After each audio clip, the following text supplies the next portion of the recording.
အမျိုးသမီးတယောက်ဟာအိမ်ပြန်လမ်းမှာကား accident ဖြစ်ခဲ့ပေမဲ့သူမဖုန်းထဲကအချိန်တွေဟာရုတ်တရက်ဆိုသလိုရှေ့ကိုအရှိန်အဟုန်နဲ့ခုန်ကူးသွားခဲ့ပါတယ်။သူမပြန်လို့လာတဲ့အချိန်မှာတော့22နှစ်ကြာအောင်အနာဂတ်ကိုရောက်ရှိသွားတာကိုသိလိုက်ရပြီးဖိတ်လန့်တုန်လှုပ်သွားခဲ့ရတယ်။ပိုဆိုးတာကရဲတပ်ဖွဲ့ကသူမရဲ့ကိုယ်ရေးအချက်လက်တွေပြက်ပြဲသွားပြီဖြစ်ကြောင်းနဲ့လွန်ခဲ့တဲ့22နှစ်ကလေးကသူမကိုတေဆုံးသွားပြီလို့မိသားစုကသတ်မှတ်ထားကြောင်းပြောပြခဲ့ပါတယ်။သူမဟာမိဘတွေစီကိုအပြေးလွှားဖုန်းဆက်ခဲ့ပေမဲ့ခေါ်လို့မရခဲ့တာကြောင့်သူမခင်ပွန်းရဲ့ဖုန်းနံပါတ်ကိုပဲဆက်သွယ်ခဲ့ရပါတယ်။သူမခင်ပွန်းဟာဖုန်းဖြေလိုက်ရချိန်မှာမှင်တက်သွားပြီးအိမ်ပြင်ကိုအပြေးလွှားထွက်လာခဲ့ပါတော့တယ်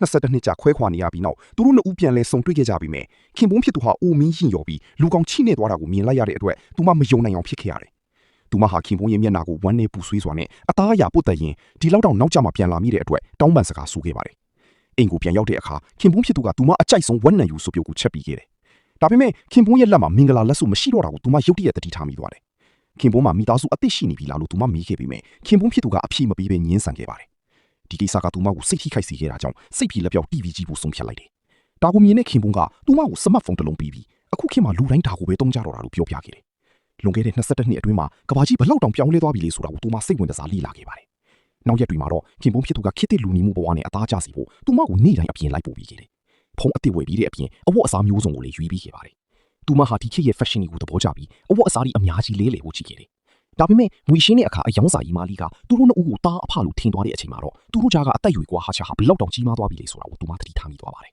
။နောက်တော့သူတို့နှစ်ဦးစားတောက်ဆိုင်တစ်ခုကိုအတူတူသွားခဲ့ကြတယ်။သူမကမင်းရီရီစားတောက်နေတော့ခင်ပွန်းရဲ့ဖုန်းကတောက်လျှောက်မြည်နေခဲ့တယ်။သူမကဖုန်းဖြေဖို့ပြောလိုက်တဲ့အခါတစ်ဖက်ကနေခင်ပွန်းဖြစ်သူကိုအဖေလို့ခေါ်လိုက်တဲ့ကိုသူမကြားလိုက်ရပါတယ်။သူမနဲ့ခင်ပွန်းကြားမှာဘယ်တော့မှခလီးမရှိခဲ့ပါဘူး။သူမရဲ့ခင်ပွန်းဟာတကယ်ပဲမိသားစုအစ်စ်ထူထောင်ထားပြီဆိုတာကိုသူမနောက်ဆုံးမှနားလည်သွားခဲ့ရတယ်။သူမရဲ့နှလုံးသားတစ်ခုလုံးကြေကွဲသွားပြီးအဝေးကိုထွက်သွားဖို့ပြင်လိုက်ပါတော့တယ်။ခင်ပွန်းဟာသူမကိုတားဆီးပြီးထမင်းအရင်ဆုံးကုံအောင်စားဖို့ပြောခဲ့ပါတယ်။သူမရဲ့မျက်ဝန်းမှာမျက်ရည်တွေအလိုအလျောက်စီးကြလာခဲ့တယ်။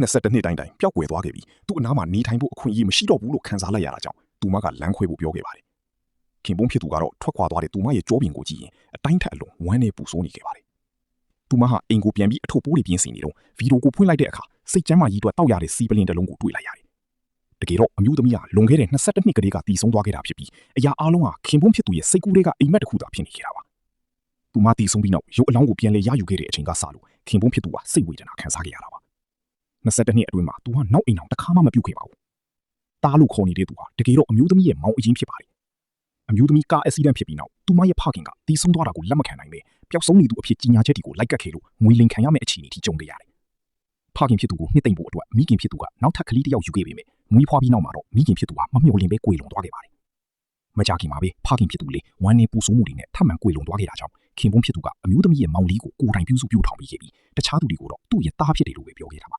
။နောက်ပိုင်းမှာကွယ်လွန်သွားတဲ့ဇနီးတဲ့ကိုလွမ်းဆုပ်စိတ်တွေပိုတိုးလာတာကြောင့်သူ့ရဲ့ဝေဒနာဟာပိုမိုဆိုးရွားလာခဲ့တယ်။သူမသေးဆုံးခင်မှာဇနီးတဲ့သူ့အနာကိုပြန်ရောက်လာဖို့တောင်းတနေခဲ့တာကြောင့်ငယ်ရွယ်စဉ်ကဇနီးတဲ့ရဲ့ပုံရိပ်ကိုစိတ်ကူးယဉ်ပြီးကိုယ့်ဘာကိုအမြင်အာရုံမှာ illusion တစ်ခုဖန်တီးခဲ့တာပဲဖြစ်ပါတယ်